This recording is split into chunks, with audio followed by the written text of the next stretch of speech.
Proceed. Okay. Good evening. My name's Don. I'm an alcoholic. I want to thank y'all for having me speak and welcome the newcomers. My sobriety date is March 17th, 2012. I grew up in South Carolina in Charleston, and there really wasn't a whole lot of alcohol in my home when I was little. But my parents divorced when I was 7, and a couple years later, my mom started drinking really heavy. My first experience with alcohol was seeing somebody drunk, because one night at a party, 2 of her friends had to carry her between them to the car. My little sister and I had never seen anybody like that before, let alone our mom, and it was really scary.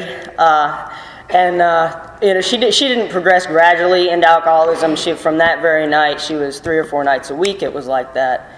And over a couple of years, my fear and confusion turned to anger and just disgust. I was repulsed by her, and I wasn't real good at hiding that. And so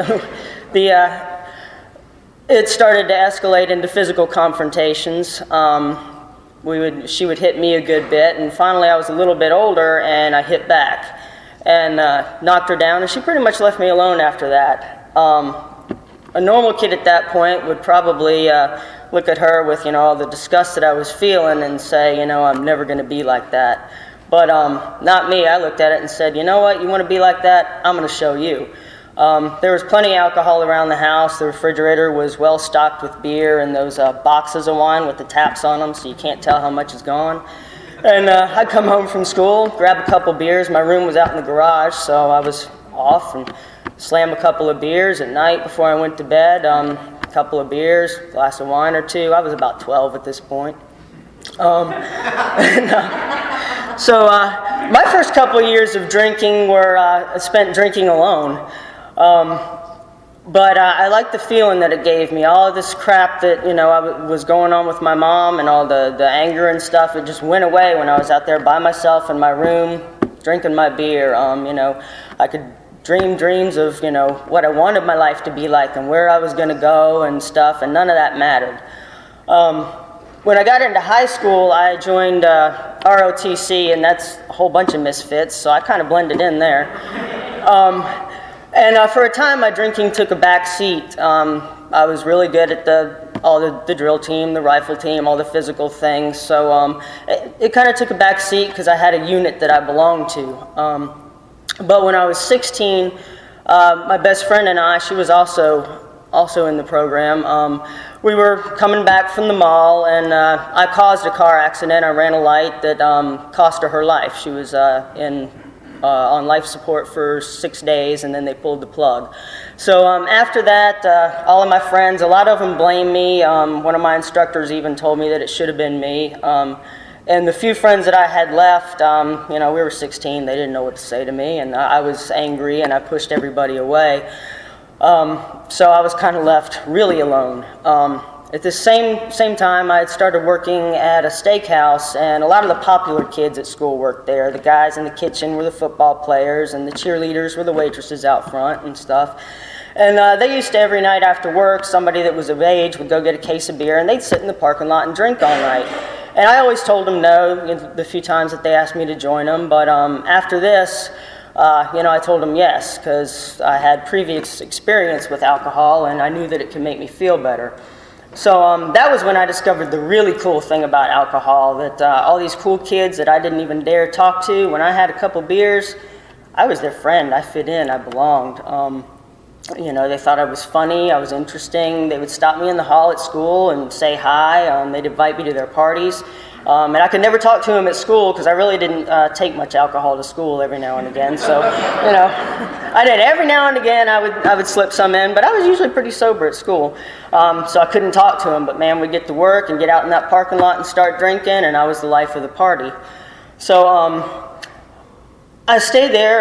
When I got 18 or 19, I guess, the waitresses started taking me to their bar that they hung out at, and it was one of those bars where anything you wanted was for sale in there somewhere. So I quickly got into, drugs and any kind of other self-destructive behavior you could think of. And after a couple of years of this, I knew something had to change. So I tried the first of many geographical cures. I packed a backpack and I took off to Europe. I was going to leave all that mess behind and go find myself. But unfortunately, they have bars over there too, and the only place I found myself was on top of a bar stool. So before I drank up all of my money, I came back to the States. And after that, it was different places. I went to Texas for 3 years, went to jail on a felony possession charge there. Came back to South Carolina and kind of thought I was starting to get my life together. I'd quit drugs totally. I was still drinking, but I got a job at a horse farm that I loved. I rented a little house. I still had my 12-pack a day habit, but the only effect it had was, it made me sleep good at night, otherwise known as passing out. But I didn't see the problem with that. But after a few months of this, when you're out on bail and then you leave the state and you don't come back for your court date, they call that bail jumping, and they get really mad and they come and get you. So my little life that I was getting together went downhill. I got that taken care of, came back, and then it was Georgia where I got my first DUI. Moved to Florida, got my second DUI, and then 8 years later, still in Florida, acquired my third. Now, my first couple DUI schools that I went to, they told me I was drinking to fill a void, that all I had to do was replace this behavior with something positive, and I would be fine. So that's what I tried to do. I found, I got my perfect little life. I bought a house, had a partner, a good job, we took good vacations, and I thought everything should be fine, but my drinking got worse. And I didn't know why. So I got that third DUI, and everything fell apart. I lost my nice little life. My stuff was in the front yard, and I had to go rent another little house. And that's when I found my way into Alcoholics Anonymous. I came in here actually to prove to somebody that I was serious about quitting drinking. I didn't really think that, I knew I had a problem, but I still hadn't accepted that I couldn't control it. But after a relapse and hitting a new bottom, I realized that I couldn't. It was then that I decided I needed to find a sponsor that was going to hold me accountable and really make me do the work to get sober, and so I did. And my life has changed unbelievably since then. I still have less material-wise than I've ever had, except maybe Texas, but I have peace of mind now. I know I've found my higher power. I've come to terms with what my higher power is, and that was a whole other struggle through working the steps. But I trust him, and I was able to do my third step and turn my life and my will over to him. And things are going really good. I've started working with others, which is unbelievably rewarding. Anytime I start getting down on where I am or what am I doing, that's what picks me up. I feel like I have a purpose in life now, and I've never felt that before. I feel like I was put on this earth to do something, and I'm very hopeful for the future. So I want to thank Alcoholics Anonymous for giving me an unbelievable life. And I'm really glad to be here and be sober today. Thanks.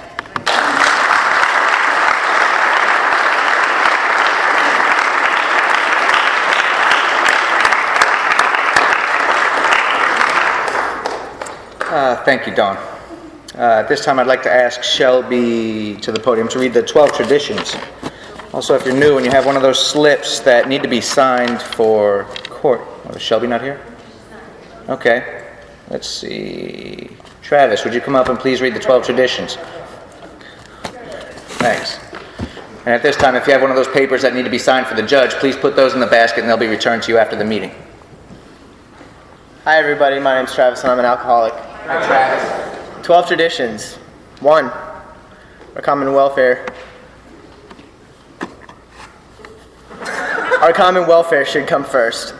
Personal recovery depends on AA unity. 2. For our group purpose, there's but one ultimate authority, a loving God as he may express himself in our group conscience. Our leaders are but trusted servants.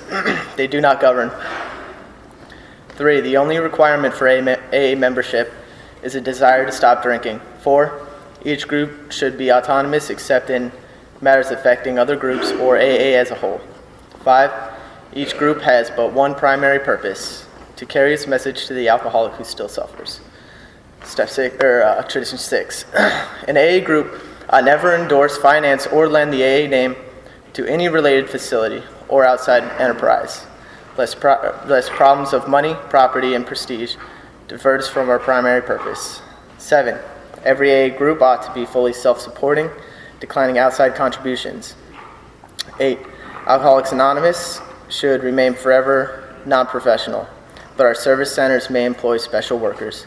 9. AA as such ought never be organized, but we may create service boards or committees directly responsible to those they serve. 10. Alcoholics Anonymous has no opinion on outside issues, hence the AA name ought never be drawn into public controversy.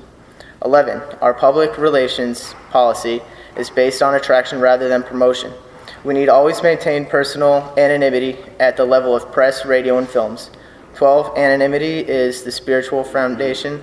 It's the spiritual foundation of all our traditions, ever reminding us to place principles before personalities.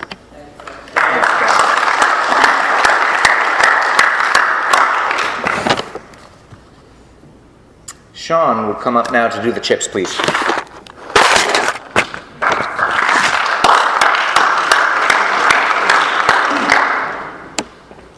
I'm Sean and I'm an alcoholic. Hey, Sean.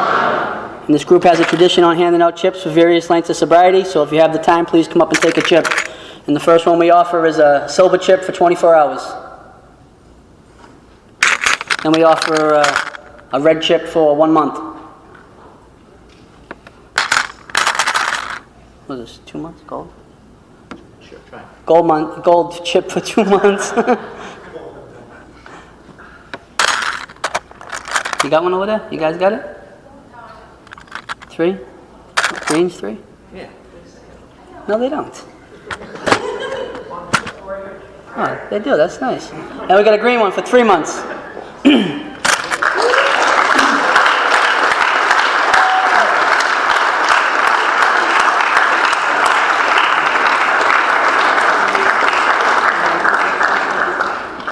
What's your name? What's your name? Lindsay. Lindsay. Aaron has 3 months and Lindsay has 1 month. Congratulations. Thank you.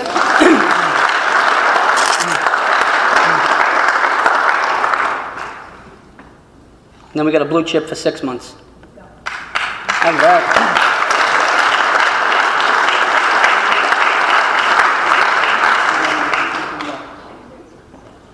And that's Sonia, everybody.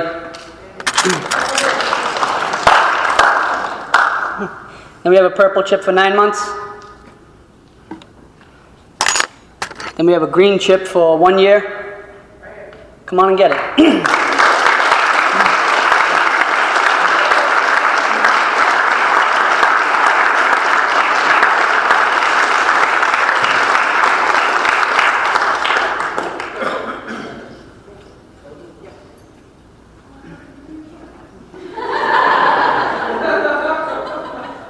And that's Cody with 1 year. And then we have a black chip for multiple years.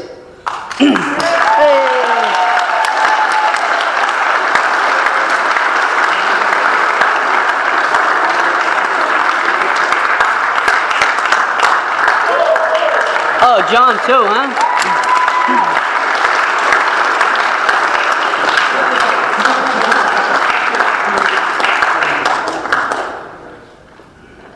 That is Shara with 9 years and Big John with 17.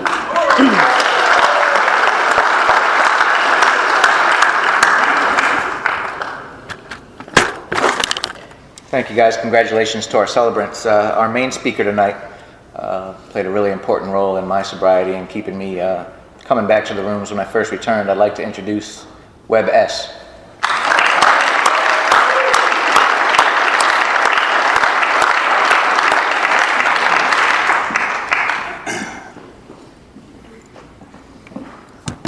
My name is Webb Smith. I'm an alcoholic. My sobriety date is July 2nd, 1984. I haven't been to an AA meeting in about a year in Pasco County. It's nice to be back up here. It's been really great to see a lot of guys that I know really well and miss and, love. And all of them were part of the I started going to meetings up here in 2005, and started going to meetings down in Clearwater just a year ago. So, you know, these are guys I knew for a long time. My home group used to be a wonderful group down at Westminster Presbyterian. There you go. Which is a great group. It's 3 times a week, and I loved it, and I miss it. But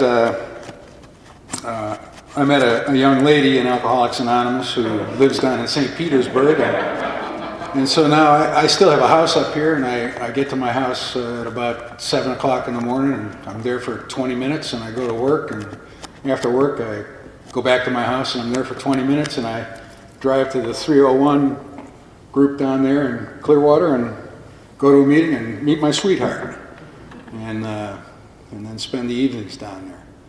And you know, now my home group is a 301 group, and it's the greatest group in the world, and they're and that's the way it should be, and that's the way you should all feel about your home group. You know, so now I'm going to 5 or 6 meetings a week at this room down there, this little crusty room down there, and you're all invited.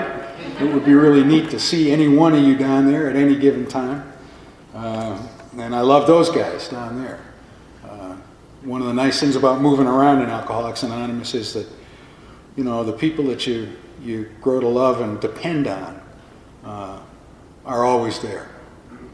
The guys that I was close to up here were sober guys, and they're still sober guys, and I'm not surprised at all. You know, not a bit. Anyway, John and I, we trade Chuck Norris jokes from time to time, and you know, I was kind of a Chuck Norris alcoholic. You know, Chuck Norris doesn't have an alcohol problem. Alcohol has a Chuck Norris problem. And that was pretty much my attitude about booze. Dawn did a beautiful job. There she is. Excellent. Good job. I understand that's the first time you spoke, and I understand you had about 5 minutes of preparation, and you did a great job, and I identified 100%.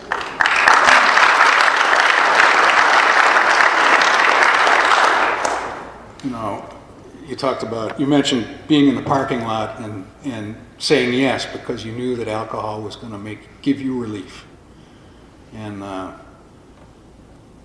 you know, I don't know that I knew that that's what alcohol was doing for me when I started, but I know it now for sure. There's no question.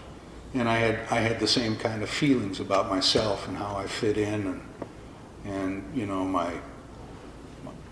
the resentments and anger that I carried around about my family and about my fellows, and how that would erase it and make it all okay for me. But when I started, it was just a hell of a lot of fun. I really liked to drink. I started when I was about 15 years old, you know, weekend drinking.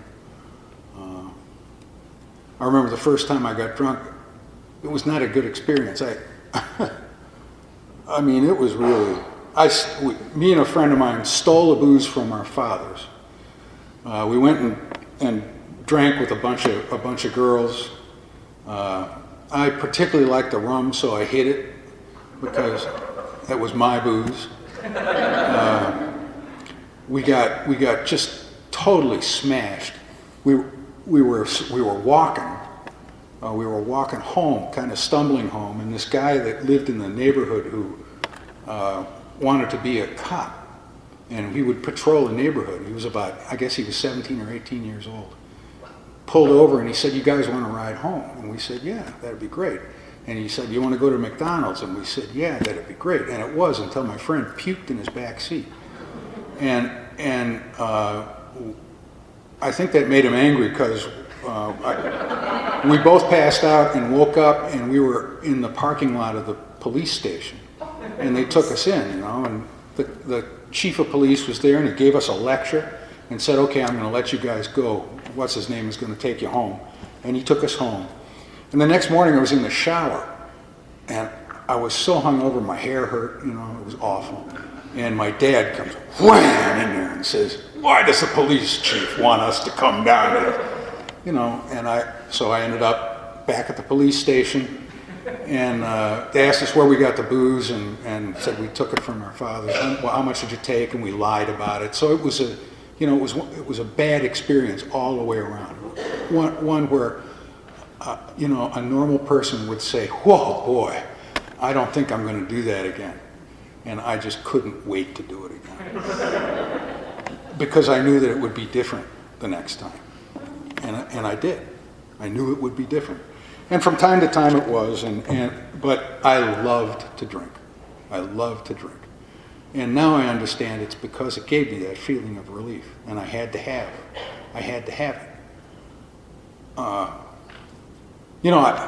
It's too bad that nobody can have coffee in here, because I'm talking to 80 or 100 restless, irritable, and discontented alcoholics, But that is my natural state, and I'm not so sure it's not a natural human state. I don't know if that's not just a human condition to have some discomfort about life, because life isn't fair, and there's trouble in life, and you don't always get what you want, and sometimes it seems like you don't have what you need, and people suffer. People suffer.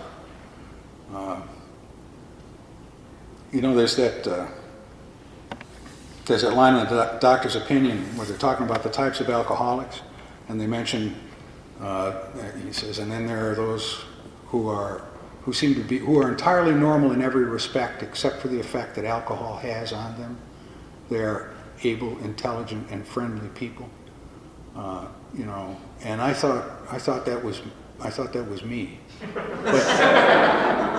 But the fact of the matter was that there are people like that. There are able, intelligent, and friendly people. There are normal people who can take a drink and get relief. They have a bad day at work and stop at the bar on the way home and have a couple of drinks, and things don't look so bad anymore. The boss was right. I'm going to have to go in and apologize to him tomorrow. But it's okay, and I'm gonna fix this, and I'll behave differently, and go home and have dinner, and the wife is happy to see him, and they're happy to see the wife, and everything is okay. But that's not how I am. I would go to the bar and have a drink, and then have another drink, and then absolutely be unable to control how much I drank, and end up drunk. And 2 o'clock in the morning, I stumble home, and with no thought of making up. In fact, I convinced myself and everybody else that the boss was actually wrong, and suffer. Suffer. Seek relief and end up suffering, and that's what happens to us. And that's just the way it is. I got to Alcoholics Anonymous when the trouble that booze was causing me was too great for me to stand anymore. And I knew that booze was the problem.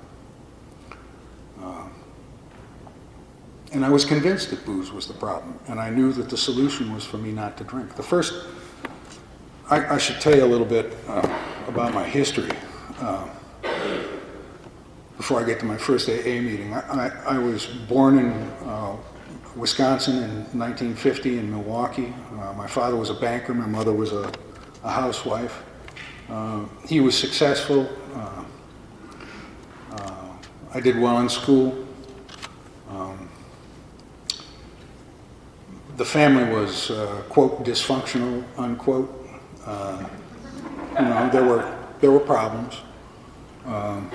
But they aren't important. I had, a normal childhood with no particular traumatic incidents, and looked to be full of hope and promise. I was going to be the golden boy.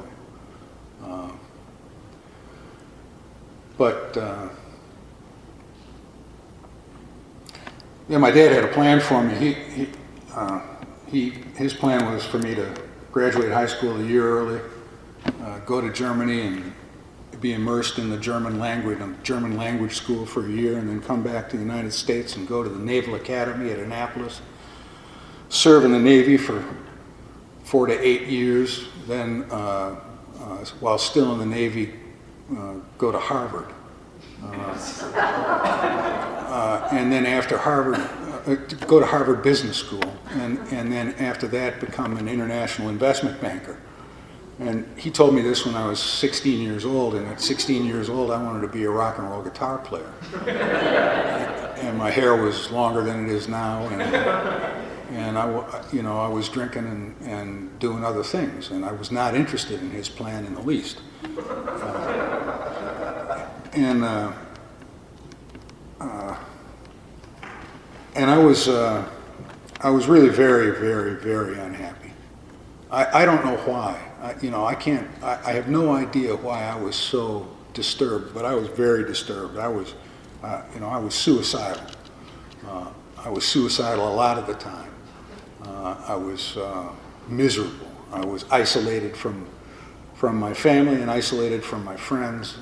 The only time I felt good at all was when I was chemically altered by alcohol this is 1966, I didn't know where to get anything. We were trying to smoke bananas. You understand?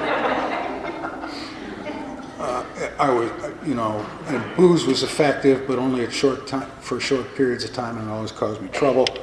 And when I say I was suicidal, I was suicidal, and I ended up in the nut house, and I ended up in the serious nut house in Topeka, Kansas. First it was a real nice nut house in Topeka, Kansas, and then when the insurance money ran out, I was in the Topeka State Mental Hospital, which is not a real nice nut house. It's a one flew over the cuckoo's nest kind of place. And there was one guy in the Topeka State Hospital that I really could not understand. He was in there because he was an alcoholic, and I just couldn't figure it out. Why? I felt so sorry for him because I knew that alcohol made me feel good, and he couldn't have it. And I just thought, what is this poor bastard going to do? What is he going to do? I got out of there when I was 18. I drove back to Wisconsin and had a miraculous recovery of my mental health because the drinking age in Wisconsin then was 18, and I could drink as much beer as I wanted to drink, and really everything was okay, and life started to look pretty good, and I went to school, and it wasn't hard to go to school then because it was in the Vietnam era, and at the University of Wisconsin you didn't even have to show up for class to get a B. Because it's extremely liberal school, and they just would not expose anybody who was enrolled there to the draft. So I was partying through that whole period of time, and partying hard, and I decided that I was partying so hard that I knew trouble was going to come, and I didn't want trouble in my hometown. I didn't want to embarrass my family. So I moved to Phoenix, Arizona to quote, go to school. And I enrolled in college down there, and I found myself a place to live. I found a place to live that fit my plans precisely. It was an old migrant labor camp. There were 2 rows of shacks around the central courtyard. The shacks rented for $50 a month. There was a communal shower, and if you wanted to cook, you cooked on a hot plate. The guys who ran it were the bikers, and they lived in the big house up in the front. And it was winos and alcoholics and meth heads and coke heads, and it was just perfect. And it was really, really wonderful. And sure enough, I got into trouble, and I got arrested for possession of a noxious substance, to wit, hashish, and spent a night in jail, got bailed out, got probation, and made a decision at that point that drugs were not, This is 1971 1971 in Arizona, and for a second offense, probation, first offense, second offense, you're going to the prison. And I knew I wouldn't do well in prison, so I decided that drugs were not going to be, I was not going to possess drugs, which really worked out well for me because it's hard to get addicted to something that you will not possess. I would use other people's, but nobody's that generous. So that worked out well for me, and I was able to, to get the real relief I needed, the consistent relief I needed from alcohol. I had some jobs and did some, ditch digging and stuff like that. I was really digging ditches for 3 or 4 months and save a lot of money because I was living in a hippie kind of commune thing, and then I'd get in my truck and drive down to Mexico and live on the beach for 3-4 months at a time. By myself, living in the, I had a camper I built on the back of the truck. I'd live on the beach. I'd find isolated beaches where I wouldn't see anybody for 2 or 3 weeks at a time. I'd drive into town to stock up on tequila and limes and go back to the beach. And I really liked it. But all my life they'd been telling me I was a real smart guy and I could do anything I wanted to do, and I was getting tired of digging ditches, and I thought I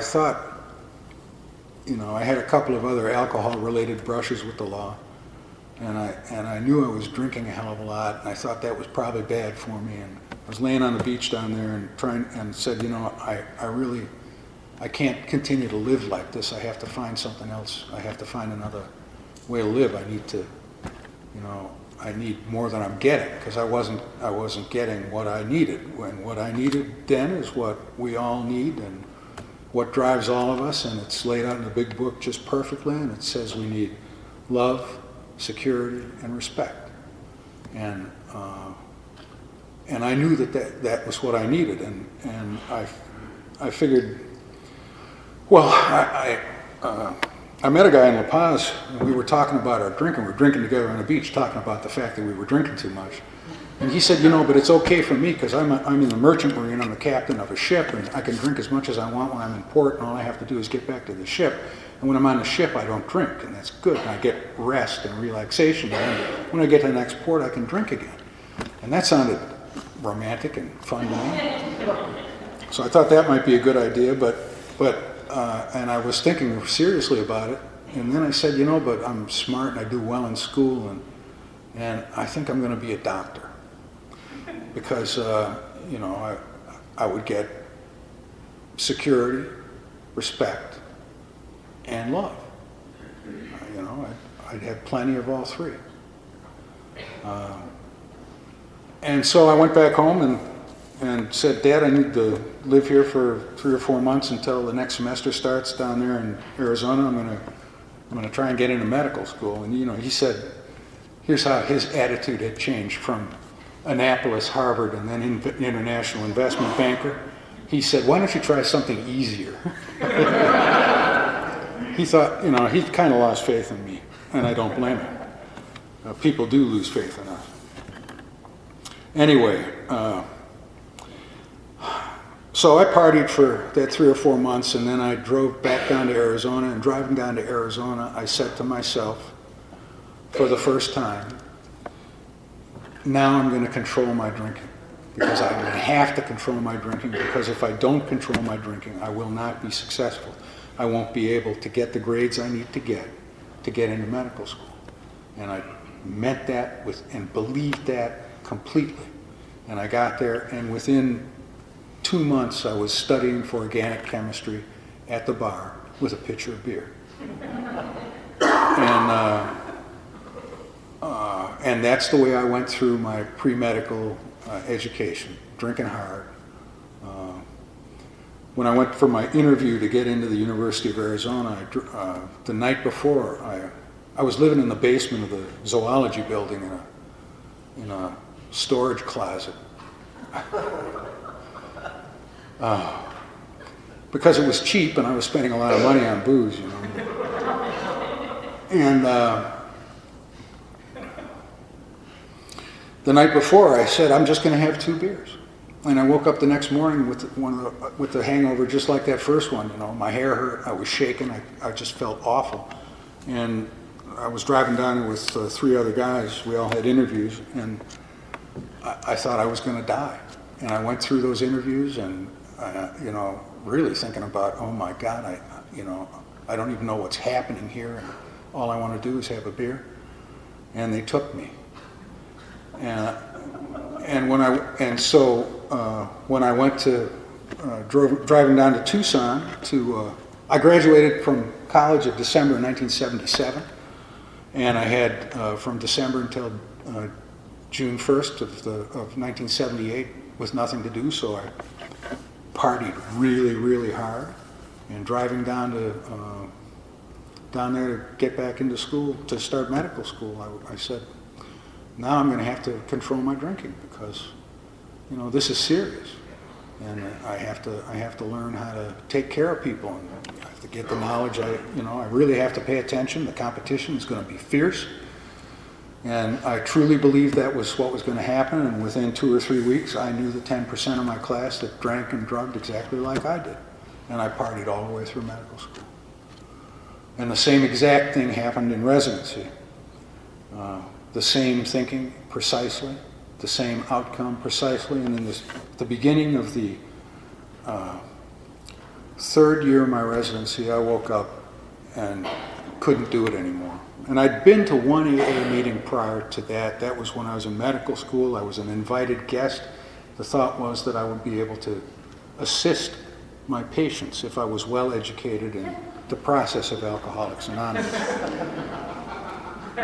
And so I went to the meeting, and I was just absolutely delighted that you all had this wonderful way of not drinking. And that's what I understood it was. You all just didn't drink together, and you supported one another, and that's how it worked. And I was glad I didn't need that because although I would tell you I was an alcoholic. I mean, I took the 20-question test in the first year of medical school. They gave us the test, 20 questions. You don't have to hand this in, just answer the questions. I answered the questions, 18 of them yes, and 2 of them no, but I was lying. I wasn't going to tell anybody that I've been to jail as a result of alcohol. I wouldn't even, I had to get that expunged to get my license.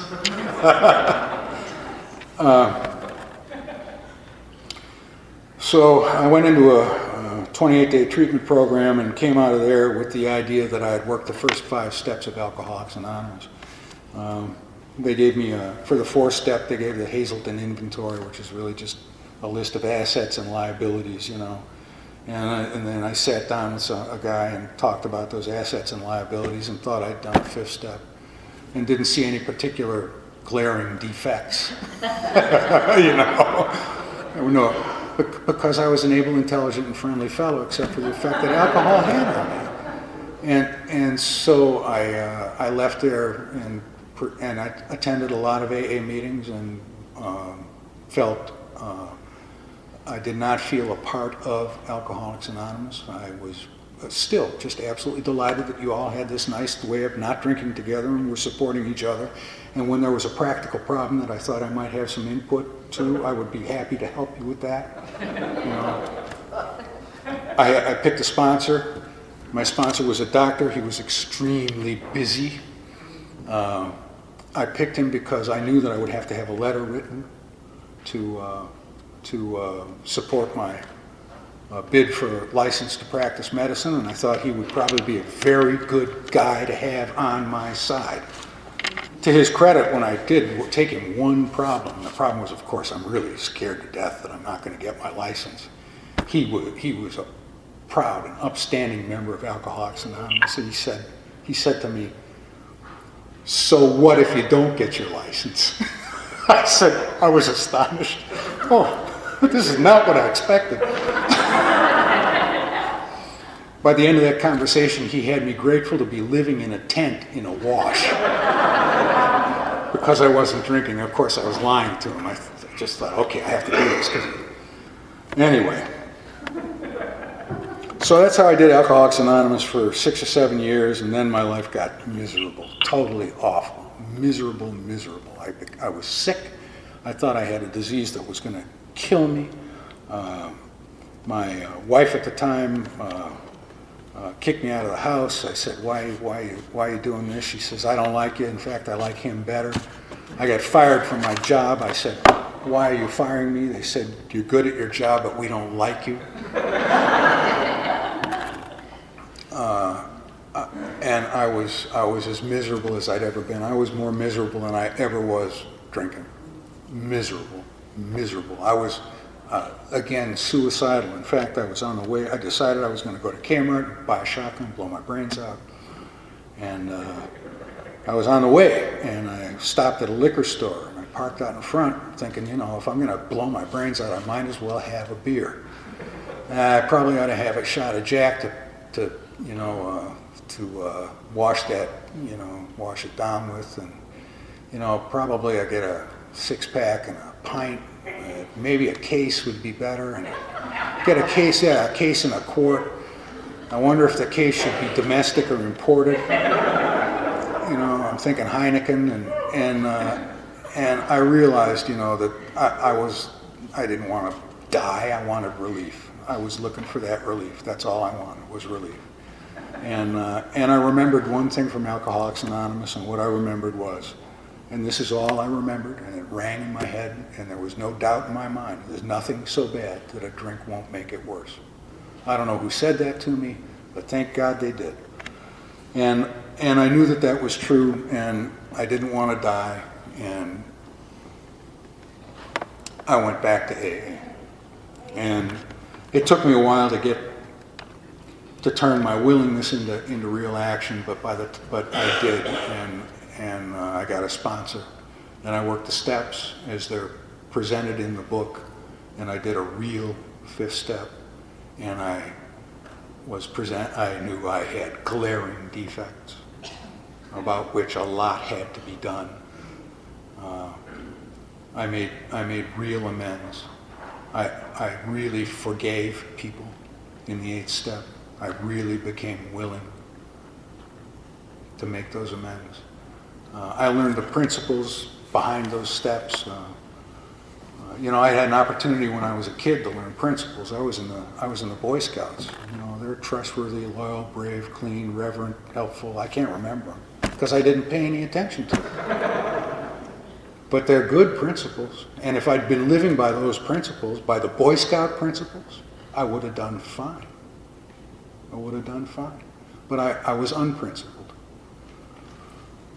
I think for me, Alcoholics Anonymous really has been and still is a process of becoming a principled human being. The problem, of course, is that we're driven by a little snake brain that sits back somewhere in here. It's really primitive, and it tells us we need more sex, we need more money, we need more respect. And when, principles just get lost, they get lost.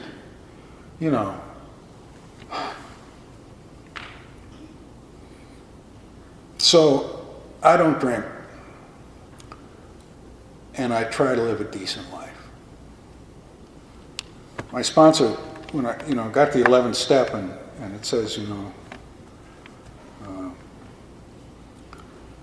sought through prayer and meditation to understand God's will for us and gain the power to carry it out.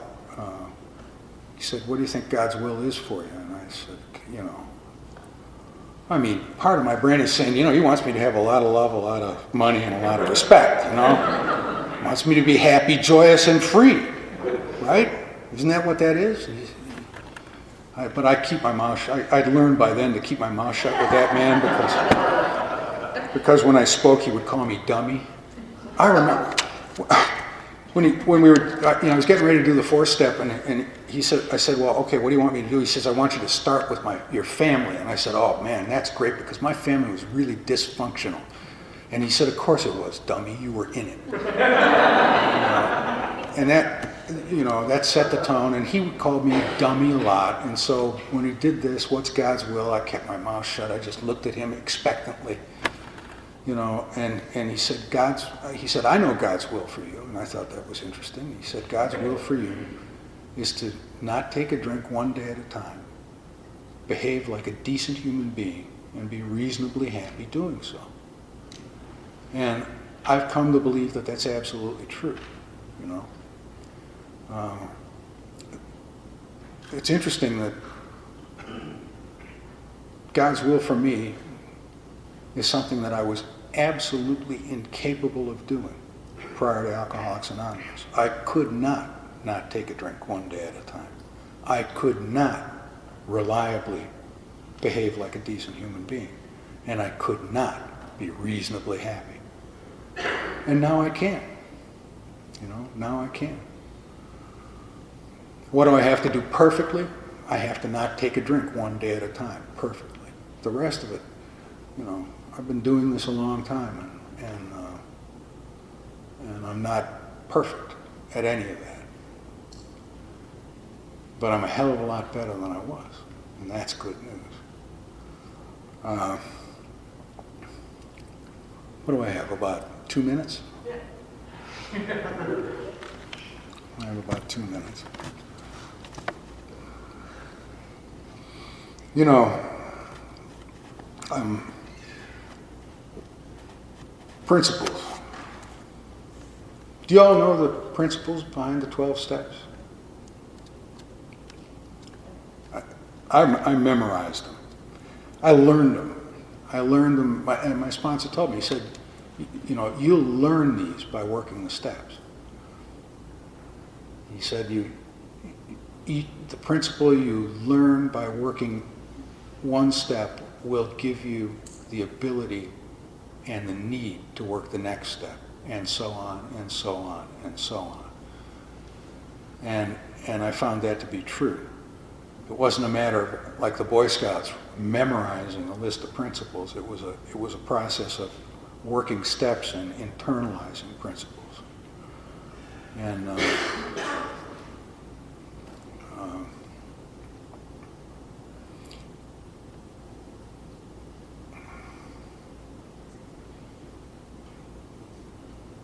you know, if you don't know what they are, I'm not going to tell you right now. What you need to do is go to your sponsor and say, what are those principles he's talking about? All right? Because if I tell you now, you'll think, oh, yeah, that's cool. Yeah, I like that. And you'll think you know them. Because you like me. You know.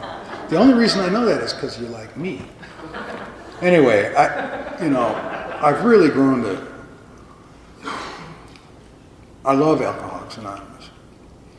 I love going to meetings of Alcoholics Anonymous. I love not drinking with other people who are not drinking. And I love supporting and being supported by those people.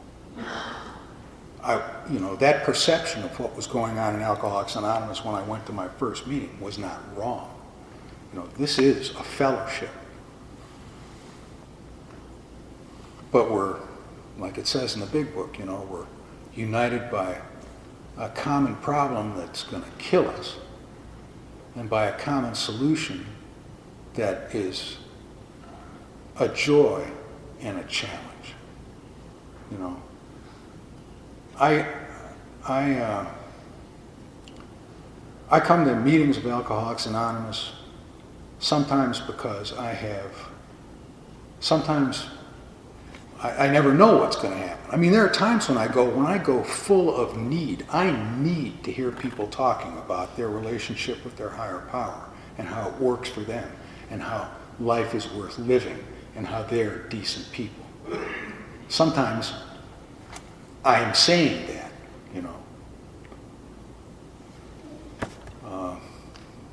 It goes both ways, and it always will.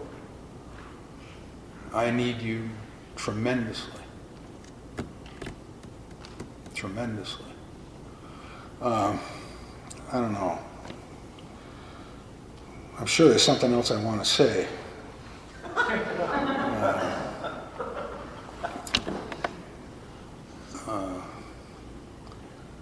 But I just, I'm grateful. It's really wonderful to be back here. It's wonderful to see my old buddies. Like I said, I'm not surprised you guys are still sober. Not at all. And I'm not surprised I'm still sober. Because just like you, I'm working at it. There is no relaxing. There's no sitting back.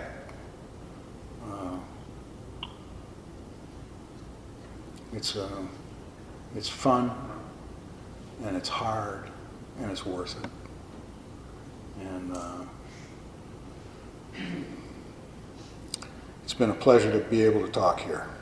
And I believe I'm done. Correct?